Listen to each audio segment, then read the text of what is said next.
சென்னையில் நடைபெற்ற தொகுதி மறுசீரமைப்பு எதிர்ப்பு நடவடிக்கை குழு கூட்டம் நிச்சயமாக திருப்பு முனையாக அமையும் என முன்னாள் அமைச்சர் மனோ தங்கராஜ் தெரிவித்துள்ளார்.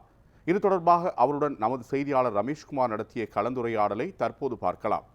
கன்னியாகுமரி மாவட்டத்தில் பல்வேறு வளர்ச்சி திட்டங்களை துவக்கி வைத்து வரும் முன்னாள் அமைச்சர் திரு மனோ தங்கராஜ் நம்மோடு இணைகிறார். சில அரசியல் சார்ந்த கேள்விகளை முன்வைக்கலாம். சார் வணக்கம்.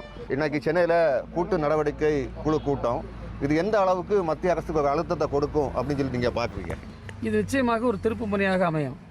ஏன்னா இன்றைக்கி பல மாநிலங்களை சார்ந்த தலைவர்கள், முதலமைச்சர்கள் இந்த கூட்டத்தில் பங்கேற்கிறார்கள்.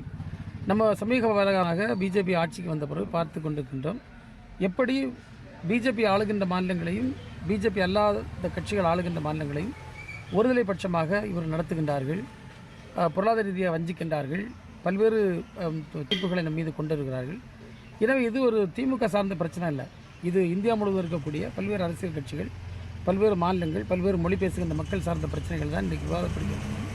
இது நிச்சயமாக ஒரு திருப்பு முனையாக அமையும்.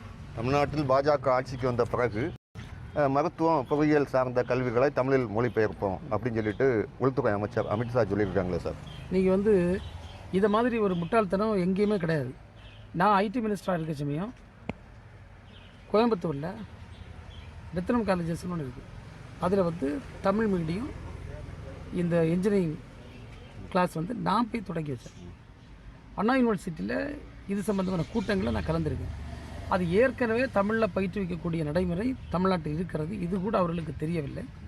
ஆனால் ஆங்கிலம் என்பது இன்றைக்கு பொதுவாக உலகம் முழுவதும் ஏற்றுக்கொள்ளப்பட்ட மொழி. அது மட்டுமல்ல, தொழில்நுட்ப வளர்ச்சிக்கான மொழியாக இன்றைக்கு ஆங்கிலம் உரிமம் பெற்றிருக்கின்றது. எனவே ஆங்கிலத்தில் கற்பது என்பது ஒரு உலக அளவில் நம்முடைய மாணவர்கள் போய் சாதிக்கு ஒரு உகந்த சூழ்நிலை அதுதான் கொடுக்கும் என்பதை நீங்கள் தயவுசெய்து புரிஞ்சுக்கிடலாம். அதனால நம்ம ஆங்கிலத்தை சொல்லிகிட்டு இருக்கோம். ஆங்கிலம் உலகம் முழுவதும் நம்மளை கனெக்ட் பண்ணது மட்டும் இல்லை, அது பொருளாதாரம் சார்ந்த வளர்ச்சியை ஏற்படுத்துகின்ற தொழில்நுட்பங்களுக்கும் தகவல்களுக்கும் ஆன மொழியாக இன்றைக்கு உருவெடுத்து விட்டது. அது நீங்களும் தானே தடுக்க முடியாது.